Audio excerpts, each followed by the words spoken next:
साठी आनंदाची बातमी. सरकारने केली मोठी घोषणा.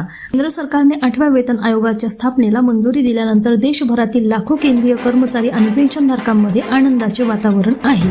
मात्र याचबरोबर 1 जानेवारी 2026 पूर्वी सेवानिवृत्त होणाऱ्या कर्मचाऱ्यांना या आयोगाचा लाभ मिळणार नाही, अशा चर्चा सुरू झाल्याने चिंतेचे वातावरणही निर्माण झाले होते.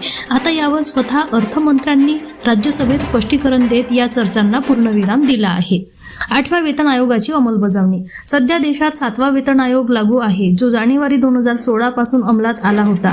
त्याची मुदत डिसेंबर 2025 मध्ये संपत आहे. त्यामुळे केंद्रातील मोदी सरकारने 17 जानेवारी 2025 रोजी 8व्या वेतन आयोगाच्या स्थापनेला मंजुरी दिली. या नवीन आयोगाच्या शिफारशी संभवत 2026 किंवा 2027 मध्ये सादर केल्या जाऊ शकतात, परंतु त्याची अंमलबजावणी 1 जानेवारी 2026 पासूनच होण्याची दाट शक्यता आहे. यामुळे केंद्रीय कर्मचाऱ्यांच्या वेतनात आणि पेन्शनमध्ये मोठी वाढ अपेक्षित आहे.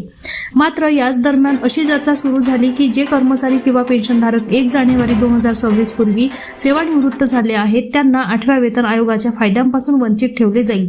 काही मीडिया रिपोर्ट्समध्ये दावा करण्यात आला होता की वित्त विधेयक 2025 मधील केंद्रीय नागरी सेवा CCS पेन्शन नियमामधील बदलाद्वारे सरकार 1 जानेवारी 2026 पूर्वी आणि नंतर सेवानिवृत्त होणाऱ्यांमध्ये फरक निर्माण करत आहे.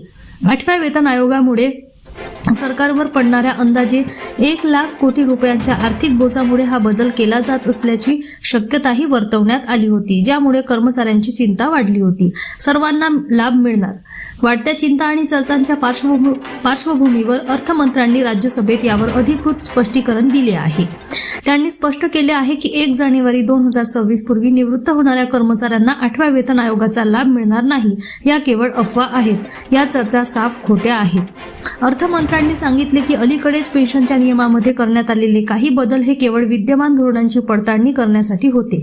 त्याद्वारे कोणत्याही कर्मचाऱ्यांच्या किंवा पेन्शनधारकांच्या लाभामध्ये बदल करण्याचा कोणताही उद्देश नव्हता. त्यामुळे निवृत्तीच्या तारखेनुसार कोणताही भेदभाव केला जाणार नाही आणि 8व्या वेतन आयोगाचे लाभ नियमानुसार सर्व पात्र कर्मचाऱ्यांना व पेन्शनधारकांना मिळतील, हे या स्पष्टीकरणामुळे निश्चित झाले आहे.